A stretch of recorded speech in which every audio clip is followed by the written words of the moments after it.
For this video, I'll show you what I do for labels in my maps to make maps that go into reports. I'm definitely not an expert at this. Take a cartography class to become an expert at it. There's folks that are better at this than I am, but I'll show you what I do that I like is quick and easy. First, I'm going to show you what works in Arc. Excuse me, Arcgis Pro. I've got a cell phone tower layer here for Humboldt County. And the first thing you do is turn on labels, and then labels should appear. I'll talk more about that in a second because now we've got to go to labeling properties, and that's really where the action is. Just say yes. Okay. And I should put this back to where it was, which is it picked this language called Arcade, which I've never heard of before. I switch it to Python. There's 3 different languages supported here for the expression that's going to create your labels. If you know one of them, great. If not, switch to Python because that's what I'm going to be using. Okay, so first thing, it just kind of randomly picked one of my attributes to label with. You can pick any of the attributes called fields here because Arc is inconsistent how they call things. They'll call it fields or attributes or columns. So there's the ID, okay? Now be careful when you're editing this because if you just double click on something, it is going to put it in here. And if you put in something,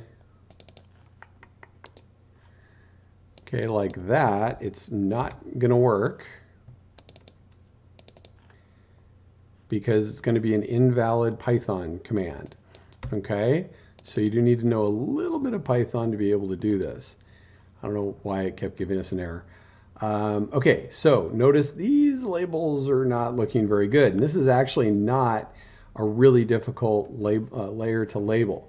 Something like fire hydrants would be much harder. In fact, we shouldn't really show them at this extent. We should zoom in to different ones. And if you need to show all of them without labels, then zoom in and show ones with labels. Or put it up on the web. Same thing with like this stream network layer. As crazy complexity. Don't try and do any labels here.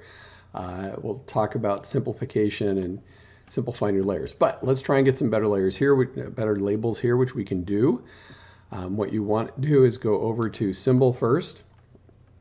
And one problem is notice where we have a black line around the county and then we have black text. It's harder to see these and they get on top of our points. It's just hard to see the labels, even at this size, which is a pretty good size label. Now, there's different ways of doing that. I don't recommend using the outline color because it doesn't go all the way around the text. It actually breaks up the text. I go to halo, change it to white, and then go ahead and change the halo size. Well, let's apply it and I'll show you what it does. So actually, at this font size, this halo looks pretty good, and all of a sudden they jump out and you can really see the labels. In fact, that might even be too bright. We might want to tone that down a little bit. Okay, make it a little bit less obnoxious. Now, we can do black text with a white halo, or you can flip it. Oops. And you need to flip both of these, okay? And then flip the halo to be black, and now we have white text with a black halo. Either one of those, in my experience, works pretty well to make the text visible. Depending upon what your background is, you may want to pick a different approach.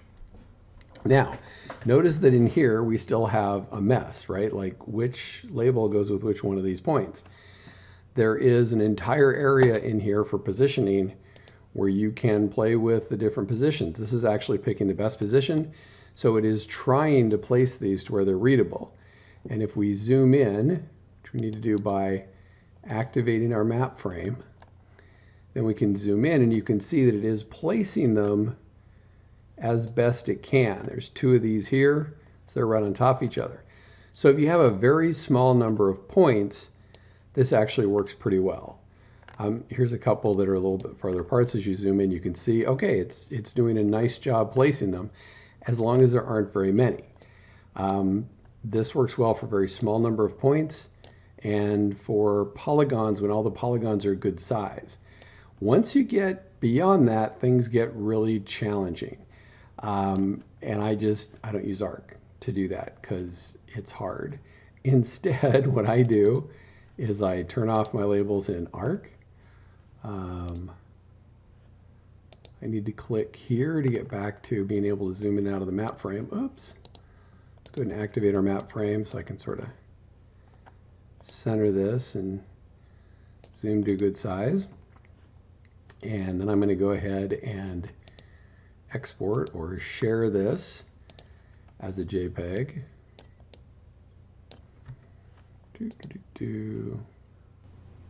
And then I can go into PowerPoint and I can just drag and drop my map or insert it from up here, insert picture, either way.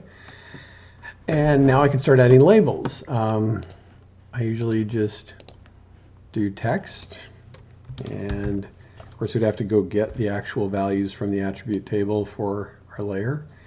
And now take a look at that text, looks fine there, but if we're going to have a lot of them and we're going to be placing them all over the place, we're going to start getting into problems where we still need to have a halo. So pretty much when I do the very first one, I will go, oh look, it's already set up for me because I was just doing this a minute ago. And I can go edit, but also notice here we're formatting the shape. I need to make sure you pick Format Text Effects when you want to do the halo. Otherwise you're doing the halo for the box surrounding it. Okay, now we're editing the halo around the text.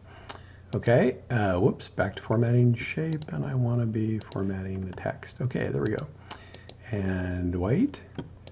And that looks pretty good over there, but we want to kind of move it around and see how it looks different places. Actually, that does look pretty good. Okay, you can change the size of the halo, make it larger. Oh, bounced back to format shape. Let's go back to text effects. Make it bigger. Okay. So we make the halo larger or smaller. Small will go just around the letters. We can make it solid or transparent. Somewhere in between is usually good, so it kind of lets some of the background come through. And I'll tend to set up one, and then I'll just delete the others. And I do a lot of copying and pasting, so I don't have to keep redoing things. And again, of course, I'd replace these labels with real content for each point. Now, here's where it starts getting tricky. As we get 3 in a row down here, it's really going to be hard for us to clearly show which label goes with which point. PowerPoint comes in again, we just grab an arrow, and we can draw an arrow, point it there, again, click on it, make it black. I like to make them a little bit wider, maybe 2, make the arrowheads larger, and then we can go right back, do a glow in this case, and change the color. Okay, now you can either do black with a white halo, or you can go ahead and do, whoops, text please, white text with a black halo, whichever one looks the best to you and fits with the rest of the aesthetics of your map. Either way, notice it's going to look good regardless of the background because of the halo. Okay, back to arrows. Now we can draw arrows, and notice this still feels a little cramped, but because we have an arrow there, we can take advantage of some of this empty ocean that we've got over here. We can now move these around and get a lot more space to label our features. Okay, whoops. As you can see, you can do this pretty quickly. Now you don't want to do this until you have your final map, because if our map changes, we may have to go back and redo all our labels, which is going to be kind of a pain. Okay, and as you can see, you can also spend a lot of time doing this. Cartographers do. That's what they do professionally. Okay, so we also might want to label California over here on the right. We could do that by putting in some text and put it over here. That looks kind of strange just having California there, so you might be inclined to rotate it, which is fine.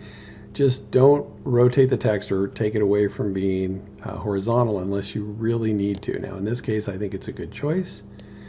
And again, we can select it, crank up the font size. It looks pretty good, except the one problem is it's really now dragging away from everything else, right? It's too bright. Well, that's okay. We can just take and change the color, tone it down a bit, about there. And I think it looks pretty good. So you can still read California, but it doesn't pull the eye away from some of the other stuff that's going on. Now, the same thing is true of the ocean. And a lot of times you'll see oceans labeled, but the text will be curved. And that's the one place where it's pretty standard. If you go to Word Art in PowerPoint, we can put in Pacific Ocean. Now it doesn't fit very well here, even if we go ahead and crank the text down a little bit. Still like that would be pretty big. We've got a lot of blank space there. And we might be able to rotate it or something, but this is one of the places where we can arrange and do want to, not arrange. Here's this little format menu. If you put in Word Art, which I did, now we get a whole bunch of different things we can do. So now I can curve my text. Oh, and typically this text is italic. And again, we want to go to the text format effects. And I'm going to make this text a dark blue, which it traditionally is. You can have a little bit of a halo. I don't think it really needs one right now. And actually, it's looking pretty good. Maybe a little bit lighter color. Yeah, I like that. And there you go.